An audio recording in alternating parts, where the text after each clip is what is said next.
আমার গল্পপ্রিয় বন্ধুরা, কেমন আছো তোমরা? আশা করি ভালো আছো, আমিও ভালো আছি।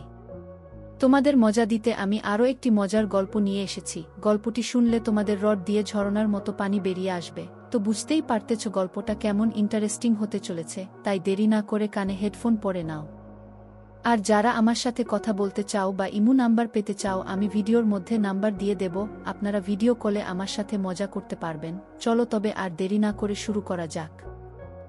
আমার ইউনিভার্সিটি ভর্তির টাকা জোগাড় করতে মা কিভাবে কাকুর সাথে কাজ করলো তা আমি নিজের চোখে দেখেছি।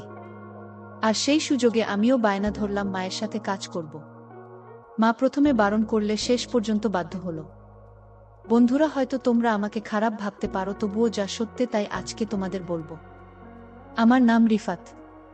এবার উচ্চ মাধ্যমিক পরীক্ষা দিলাম। ইউনিভার্সিটিতে ভর্তির অপেক্ষায় আছি। আমার মায়ের নাম ফারজানা ইয়াসমিন। মায়ের একটু বর্ণনা দেই। আমার মা লম্বায় 5 ফুট 6 ইঞ্চি। উজ্জ্বল শ্যামলা, যা তার সৌন্দর্যকে বহুগুণে বাড়িয়ে দিয়েছে।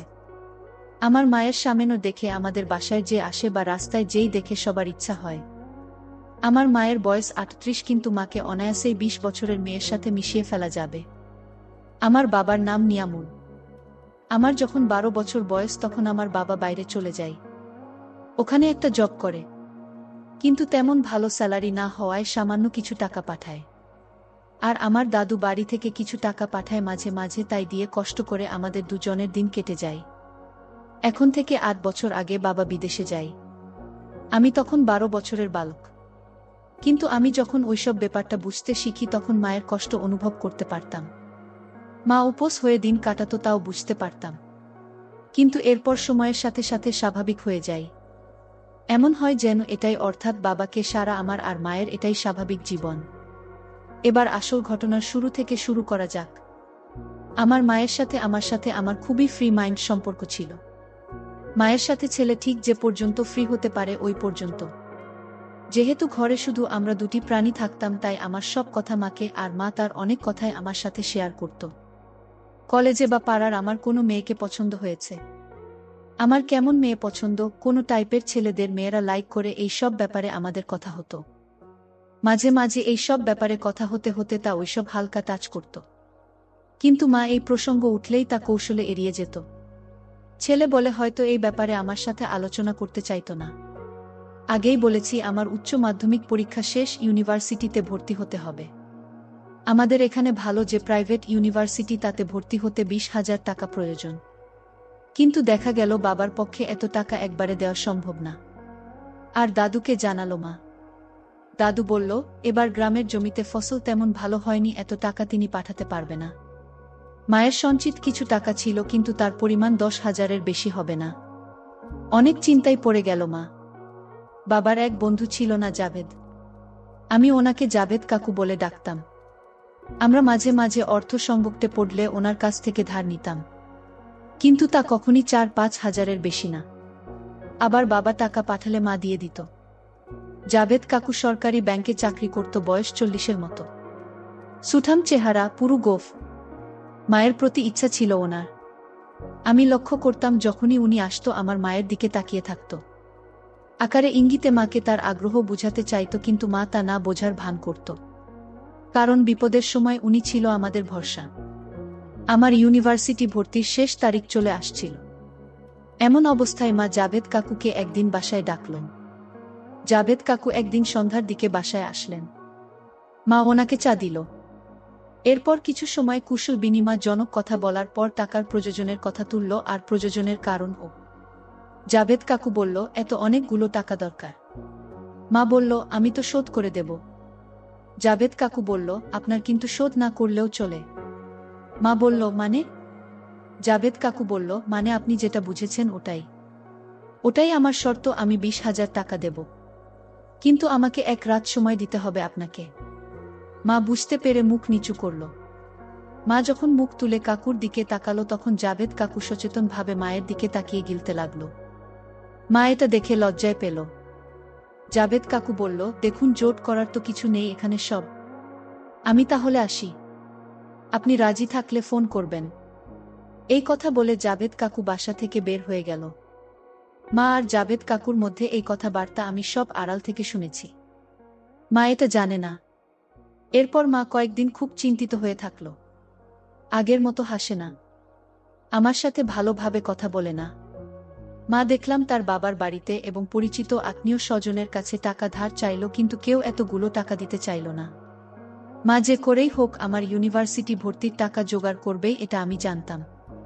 কারণ মা বাবাকে কথা দিয়েছে বাবার অনুপস্থিতিতে আমার কোনো রকম ক্ষতি হতে মা দেবে না। মা বাবাকে নিশ্চিন্ত করার জন্য মোবাইলে বলে দিল টাকা ম্যানেজ হয়ে গেছে। জাভেদ কাকুর যাওয়ার 3 দিন পর মা আবার জাভেদ কাকুকে ফোন করে বাসায় আসতে বলে। জাভেদ কাকু ফোন পাবার 20 মিনিট পরেই চলে আসে। আমি দরজা খুলে কাকুকে ভিতরে ড্রয়িং রুমে বসতে বললাম। কাকুর চোখে মুখে খুশির ঝলক লক্ষ্য করলাম। কারণটা তো আমি জানি। যাই হোক, ওনাকে বসতে বলে আমি ভিতরের রুমে গেলাম। একটু পরে মা ড্রয়িং রুমে আসলো। আমি পাশের রুম থেকে আড়ি পাতলাম। মা বলল, টাকাটা আমার সত্যিই প্রয়োজন। আমার ছেলের জন্য প্রয়োজন। জাভেদ কাকু বলল, ওকে, আমি তো টাকা নিয়ে রেডি আছি, তাহলে কালই আসি। মা লজ্জায় মুখ নিচু করে বলল, কোথায় আসবেন? জাভেদ কাকু বলল, কোথায় বোঝো না তোমাকে দিতে? আমার কত দিনের ইচ্ছা তোমাকে দিব, তা কি তুমি বোঝো না? মা কাকুর কথা ও সম্বোধনের এই হঠাৎ পরিবর্তনে হতবাক হয়ে পড়ল। এরপর কয়েক মিনিট নীরবতা। শেষে মা নীরবতা ভাঙল। এখানে কিভাবে সম্ভব আমার ছেলে? জাভেদ কাকু বলল, ওসব নিয়ে তোমাকে ভাবতে হবে না, কাল সকালে আমার লোক একটা ব্যাগ দিয়ে যাবে। ওই ব্যাগটা খুললে সব পেয়ে যাবে, কি করতে হবে। মা নীরব হয়ে থাকল। কাকু চলে গেল। মা তার রুমে গিয়ে শুয়ে পড়ল। আমাকে ডেকে বলল, রাতে খাবে না, আমাকে খেয়ে শুয়ে পড়তে বলল। পরের দিন সকাল 10টায় যথারীতি একজন লোক এসে দরজার কাছ থেকেই একটা ব্যাগ মায়ের হাতে দিয়ে চলে গেল। মা ব্যাগটি তার রুমে নিয়ে রাখল। মা আমার জন্য তার মূল্যবান জিনিস বিক্রি করছে, এটা ভেবে আমার খারাপ লাগলো। কিন্তু অদ্ভুত এক ধরনের রোমাঞ্চ অনুভব করলাম। এর একটু পরে মা গোসল করতে ঢুকল। আমি একটা রিস্ক নিলাম। এই ফাঁকে মায়ের রুমে গিয়ে ব্যাগটা খুললাম। ব্যাগে দেখি নীল রঙের একটা শাড়ি, নীল রঙের এক জোড়া, এক পাতা মেডিসিন আর একটা কাগজ। কাগজে লেখা, ফারজানা, আমার ভালোবাসা নিও। তোমাকে পাবার জন্য আমি অধীর আগ্রহে অপেক্ষা করছি। যেদিন তোমাকে প্রথম দেখি ওই দিন তুমি একটা নীল শাড়ি পরেছিলে। তাই আজ রাতে তোমায় আমি নীল শাড়িতে দেখতে চাই। আর ওই মেডিসিনটা তোমার ছেলেকে 10টার দিকে কোনো লিকুইডের সাথে মিশিয়ে খাইয়ে দেবে। ওর ঘুম কাল দুপুরের আগে ভাঙবে না, আর আমাদের কোনো সমস্যাও হবে না। ওকে পাখি তৈরি থেকো, আমি 11টার দিকে আসছি।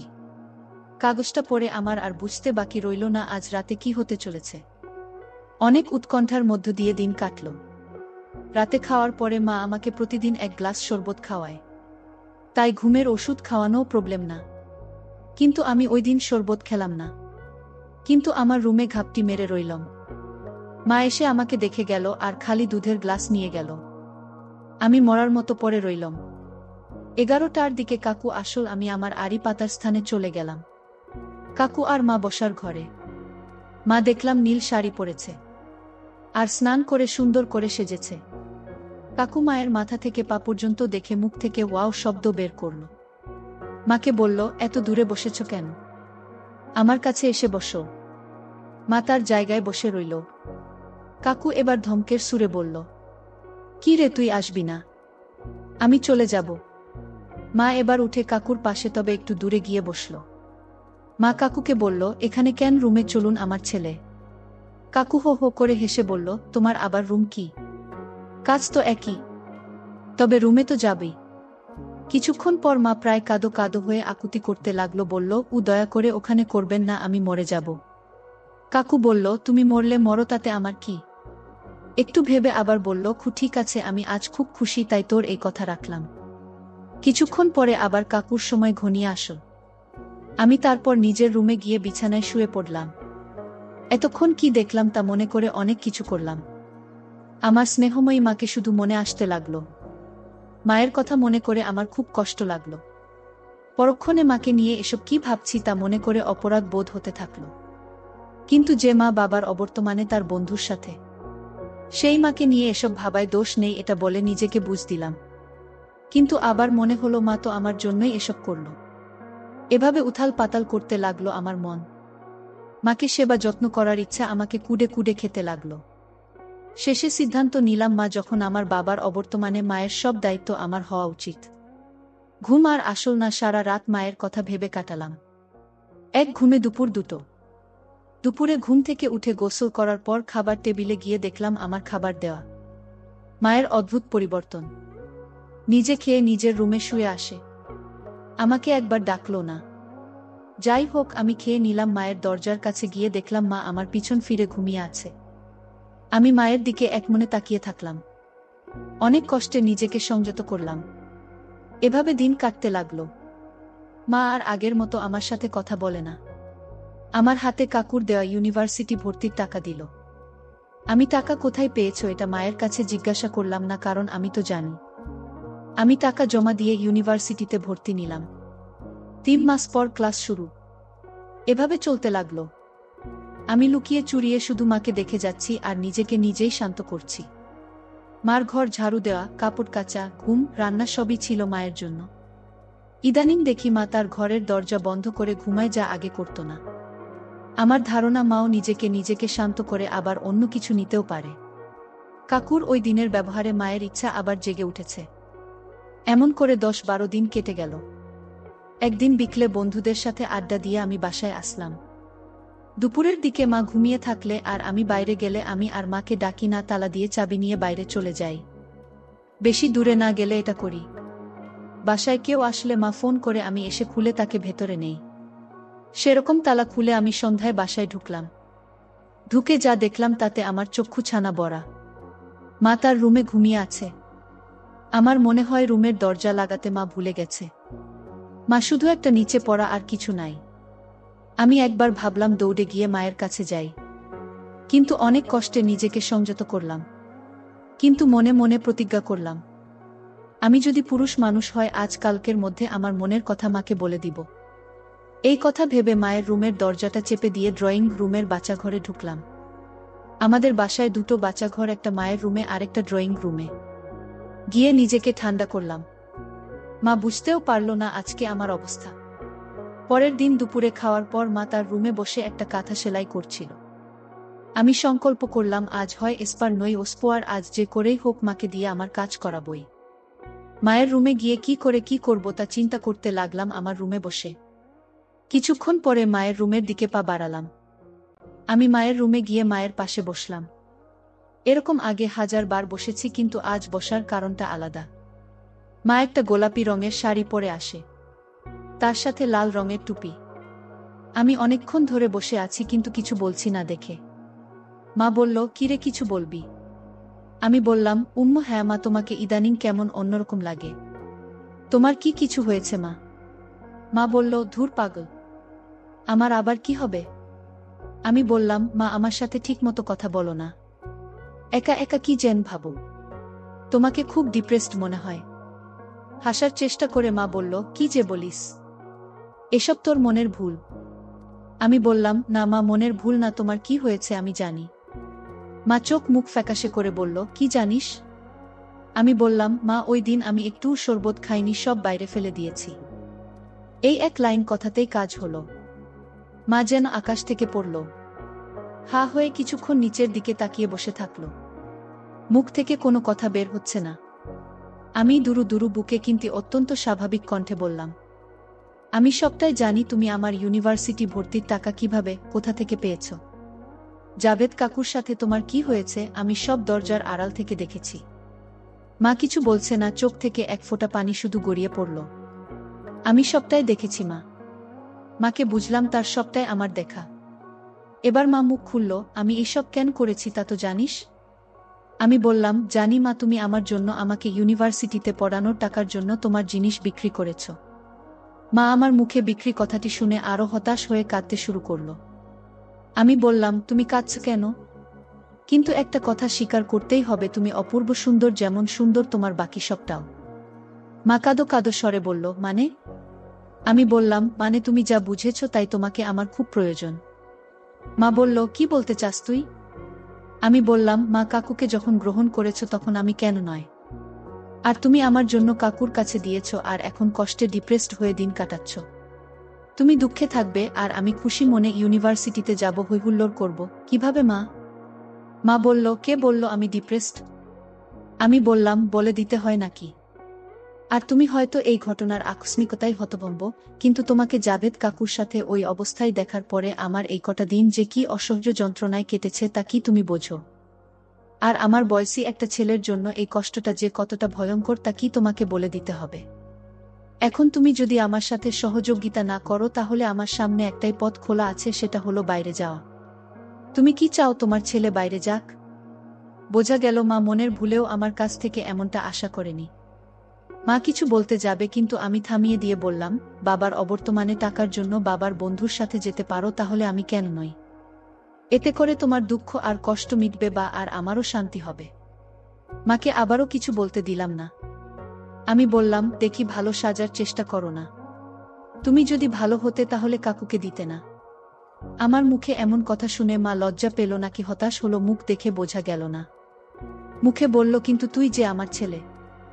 আমি বললাম, তো কি হয়েছে? ছেলে হবার আগে আমরা নারী পুরুষ। নারী পুরুষের এই আকর্ষণ চিরন্তন। আর এখন তোমাকে না পেলে আমার লেখাপড়া কোনো কিছুই হবে না। তাছাড়া তুমি আমাকে ফিরিয়ে দিলে আমি ইউনিভার্সিটিতেও ভালো মতো পড়তে পারবো না। মা কিছুক্ষণ চুপ থেকে ঝটঝট করে কেঁদে দিল আর নিজের সামনের থেকে সরিয়ে বলল, তুই ছেলে হয়ে যদি মায়ের সেবা করতে চাস তাহলে নে আমার সেবা কর। এরপর মাকে বললাম, যাই বলো তুমি, আমার আসলে কিছু করার নেই। দেখো, নিজের ছেলেকে দিয়ে তুমি অনেক সেবা নিতে পারবে। মাকে কি সুন্দর লাগছিল বলে বুঝানো যাবে না। মা আমার দিকে তাকালো আর কি মনে করে জানি না মুচকি একটা হাসি দিল। এটা আমার জন্যে সিগন্যাল হতে পারে। আমি তখন মায়ের দিকে মনোযোগ দিলাম। মা হাসছে দেখে আমার খুব ভালো লাগলো। লক্ষ্য করলাম মা এখন আর কাঁদছে তো নাই, বরং তৃপ্তির হাসি দিয়ে মজা উপভোগ করতে লাগলো। এবং আমি মায়ের মুখের দিকে তাকিয়ে আছি সেই দেখেও মা হাসি বন্ধ না করে বরং হাসির রেখা দ্বিগুণ বৃদ্ধি পেল। আর মাথাটা নাড়িয়ে আমাকে সম্মতি দিল। আমার মনটা খুশিতে ভরে গেল। মায়ের কোনো কষ্ট দেখা গেল না। আমি মায়ের সেবা যত্ন করছি। সে এখন গোটা ব্যাপারটা অনেক আনন্দের সাথে উপভোগ করছে, এটা বোঝা যাচ্ছে। যদিও মুখে কিছু বলছে না। আমাদের কাজ শেষ হতে প্রায় 1 ঘন্টা লেগে গেল। রাতে খাবারের পর আমি আমার রুমে আর মা মায়ের রুমে। আমি আমার মায়ের কষ্টের কথা চিন্তা করছি। আমার মনে হয় মাও নিশ্চয়ই আমার মতো চিন্তা করছে। আমি আর সহ্য করতে না পেরে মায়ের রুমের দিকে যাব, এমন সময় দেখলাম মা আমার রুমের দরজা দিয়ে উকি দিয়ে আমাকে দেখছে। আমি মাকে উদ্দেশ্য করে বললাম, মা ওখান থেকে উকি ঝুঁকি মারছো কেন, ভিতরে আসো। মা ভিতরে এসে আমার খাটে বসল আর বলল, বাবা চল আমার ঘাটে, এখন থেকে আমরা একসাথে থাকব। আমি কিছু না বোঝার ভান করে বললাম, কেন একসাথে থাকতে হবে কেন? মা রাগ করে বলল, থাক তুই, আমি চলে যাচ্ছি। বলে হাঁটা দিতে গেল আর আমি মায়ের হাত খপ করে ধরে বললাম, আহা মা, এত রাগ করো কেন বলতো? এই বলে ড্রয়ার থেকে আমার নিয়ে আসা ওষুধগুলো মায়ের হাতে দিলাম। মা বলল, কি এগুলা? আমি বললাম, ওই ওষুধ, এগুলা খেলে তোমার সমস্যা হওয়ার ভয় থাকবে না। মা বলল, একেবারে ওষুধ নিয়ে হাজির, আবার এতক্ষণ নেকামো করা হচ্ছিল। আমিও হাসলাম। আমি মাকে নিয়ে মায়ের রুমে গেলাম, কারণ আমার থাকার ছোট হওয়ায় মাকে নিয়ে থাকা যাবে না। মা বলল, বাবা আমি আজ থেকে তোর মা, শুধু না আমি তোর সব। আমি হ্যাঁ বুঝলাম। তুমি আমার সব? কিন্তু বউ কেন? তুমি তো আমার বাপের বউ, আমার না তো। মা বলল, আরে রাখতো তোর বাপের কথা। বিদেশে পড়ে আছে। মাঝে মাঝে কয়টা টাকা পাঠায়, 2 মাসে একবার ফোন। আমার প্রতি কোনো দায়িত্ব পালন করেছে তোর বাপ? আমিও তো ভেবে পাই না তোমাকে রেখে বাবা কিভাবে যে বিদেশে পড়ে আছে কে জানে। মা মুখ ভেঙচিয়ে বলল, তোর বাবা কি ওখানে চুপচাপ বসে আসে মনে করেছিস? আমি বললাম, মানে বাবা কি ওই দেশে বিয়ে করেছে নাকি? মা বলল, ওই সব দেশে কি বিয়ে করতে হয় নাকি? কত মেয়ে ছেলে টাকার জন্য রাস্তাঘাটে হোটেলে হোটেলে ঘুরে বেড়ায়। শুনেছি ওখানে নাকি কোনো সমস্যা হয় না। বাবার সম্পর্কে মায়ের ধারণা শুনে অবাক হলাম। মা বলল, এখন তুই আমার স্বামী। শুধু তুই আর আমি যখন বাসায় থাকবো, এটা আমাদের রুম। কিন্তু স্ত্রী নয়, মা হিসেবে তোমাকে চাই আমি বেশি খুশি। তুমি আমার ভালো মা। মা বলল, তাই নাকি? আজ থেকে তোর আর আমার মধ্যে কোনো বাধা থাকলো না। তুই আমাকে যা খুশি বলতে পারিস, আমিও তোকে যা খুশি বলবো। আমি বললাম, আচ্ছা, আমি আর তুমি যখন শুধু ঘরে থাকবো তখন আমি তোমাকে ইয়ামা বলে ডাকবো, ঠিক আছে? মা বলল, বাবাই তুই যখন আমাকে ওই সময় মা বলে ডাকিস তখন আমার যে কি অদ্ভুত ভালো লাগে তোকে বলে বুঝাতে পারবো না। আমারও তোমাকে ওসব নামে ডাকতে খুবই ভালো লাগে আমার মা। মা, আগামীকাল আমাকে এক বন্ধুর গ্রামের বাড়িতে যেতে হবে 3 দিনের জন্য। আমরা 3 ফ্রেন্ড মিলে যাচ্ছি। কি বলিস, আমি কি করে থাকবো এই 3 দিন? আমি বললাম, মা বোঝি তো বন্ধুরা এত করে ধরল। না করা যাবে না, আগে কলেজে ক্লাস অফ করেও যেতাম এই সময়। আর এখন তো ইউনিভার্সিটি এখনো শুরুই হয়নি। বুঝতেই পারছো, তাই আর না করার কারণ খুঁজে পেলাম না। এই সময় ওদের গ্রামে একটা মেলা হয়। ওই মেলা দেখতেই আগের বার গিয়েছিলাম। এবারও যাওয়ার প্ল্যান করেছে ওরা। মা বলল, কি আর করার, যেতে হবে যখন যাবি। এই কথা বলে মা একটা দীর্ঘশ্বাস ফেলল। মায়ের চোখে ঘুম নেমে এলো। আর আমি শুয়ে শুয়ে মোবাইলে ঘাঁটতে লাগলাম। পরের দিন সকালে ট্রেন স্টেশনেই বন্ধুদের সাথে এক হলাম আর আমার এক ক্লোজ ফ্রেন্ড রাজীবের গ্রামের বাড়ির দিকে রওনা হলাম। 3 দিন আমরা রাজীবদের ওখানে থাকলাম, মেলা দেখলাম, অনেক মজা হলো। কিন্তু মায়ের কথা মনে পড়লেই মাঝে মাঝে বড় হয়ে যেত। সুযোগ পেলে নিজেকে নিজে শান্ত করি। মোবাইলে মায়ের সাথে কথা হতো, কিন্তু সব সময় বন্ধুদের সাথে থাকায় আমি তেমন কিছুই বলতে পারতাম না। মা শুধু বললত আর আমি হু হু করতাম আর পাগল হয়ে যেতাম। তবুও অনেক কষ্টে নিজেকে স্বাভাবিক রাখার চেষ্টা করতাম। 4 দিনের দিন বিকালে আবার আমরা বাড়ির উদ্দেশ্যে রওনা হলাম। ট্রেনের ক্যান্টিনে খেয়ে নিলাম। আমরা স্টেশনে নেমে যে যার বাসায় চলে গেল। আমিও বাসার দিকে রওনা হলাম। আর খুশিতে মনের ভিতর ধিপ ধিপ করতে লাগলো। বাসায় পৌঁছাতে পৌঁছাতে 12টা বেজে গেল। আমি বাসার দরজা নক করলে মা দরজা খুলে দিল। আমি তো মাকে দেখে ভিরমি খেলাম। খুব সুন্দর করে সেজেছে মা। কাকুর সেই নীল শাড়িটা বহুদিন পরে আজ পরেছে মা। আমি বললাম, কি ব্যাপার মা, এত সেজেছ কেন? মা বলল, কই সেজেছি, তুই 3 দিন বাইরে ছিলি, তাই আজ একটু ভালোভাবে নিজেকে তোর সামনে পরিবেশনের চিন্তা করলাম। আমি বললাম, ওহ মা, তোমাকে আবার সাজতে হয় নাকি? তুমি তো এমনিতেই অনেক সুন্দর। মা বলল, যাহি বাড়িয়ে বলছিস। এত সুন্দর হলে আমাকে আমার প্রিয় নামে একবারও ডাকলি না কেন? এই কথা বলে মা অন্যদিকে তাকল। আমি বললাম, ইস, রাগ করো না আমার মা। মা একটা মুচকি হাসি দিয়ে বলল, আমি খেয়ে নিয়েছি, তুই হাত মুখ ধুয়ে খেয়ে নে। আমি বললাম, আমিও খেয়েছি। তাহলে আমি হাত মুখ ধুয়ে রুমে আসছি, তুমি আমাদের রুমে যাও। এই কথার পরে মা রুমে গেল। আমি হাত মুখ ধুয়ে একটা লুঙ্গি পরে মা আর আমার রুমে গেলাম। মা উল্টো দিক ফিরে শুয়েছিল। আমি বললাম, তা এই 3 দিন কেমন ছিলে মা? মা বলল, কেমন আর থাকব, শুধু তোর কথা ভেবেছি। আমার খোঁজ আর কে রাখে বল? একাই ছিলাম নিজের মতো, কিন্তু ভেতরে অনেক কষ্ট পাচ্ছিলাম। আমি বললাম, মা একটা কথা বলবো। মা বলল, এ আবার কি? বলেছি না আমরা একে অপরকে যা খুশি বলবো, এতে আবার জিজ্ঞেস করার কি আছে? আমি বললাম, না মানে, তুমি বললে না তোমার কেউ খোঁজ নেয় না, আমি না থাকলে তুমি একা থাকো। তুমি কি জানো, তুমি যদি চাও তোমার জন্য সবাই থাকবে, তোমার একটু সময়ের জন্য সবাই কাকুতি মিনতি করবে, তুমি হবে সবার আলোচ্য বস্তু। মা বলল, মানে তুই কি বলছিস, কিছুই তো বুঝতে পারছি না। আমি বললাম, মা দেখো, তুমি তোমার এই মূল্যবান গহনা সম্পদ দিয়ে সকলকে তোমার ঘুরাতে পার। আমি জানি যে কোনো মানুষ যখন তোমাকে দেখে তখন তাদের খুব ইচ্ছা হয়। এমনকি আমাদের অনেক নিকট আত্মীয়র মধ্যেও আমি এটা দেখেছি। এখন তুমি যদি একটু চান্স দাও তাহলে কি হবে বুঝতে পারছো? তুমি হবে সকলের নয়নের মণি। কেউ খোঁজ নেয় না বলে আর আফসোস করতে হবে না। মা অবাক হয়ে বলল, বাবা তুই যা বলছিস ভেবে বলছিস তো? আমি বললাম, হ্যাঁ মা, আমি সব ভেবেই বলছি। তুমিই তো বলেছ বাবা বাইরে কি করছে। বাবা যদি করতে পারে তুমি পারবে না কেন? সবারই নিজের জীবনকে উপভোগ করার অধিকার আছে। এখন তুমি চাও কিনা সেটা বলো। মা বলল, সে না হয় হলো, কিন্তু। আমি বললাম, কোনো কিন্তু নেই। মা বলল, তুই এখন আমার সব, তুই যা বলবি তাই হবে। আমি বলল, এই তো আমার লক্ষ্মী মায়ের মতো কথা। তবে আজ থেকে দেখো আমাদের জীবন কত অ্যাডভেঞ্চার আর মজায় ভরে ওঠে। আজকের গল্পটি এ পর্যন্ত। এতক্ষণ সাথে থাকার জন্য ধন্যবাদ। দেখা হবে পরবর্তী কোনো ভিডিওতে।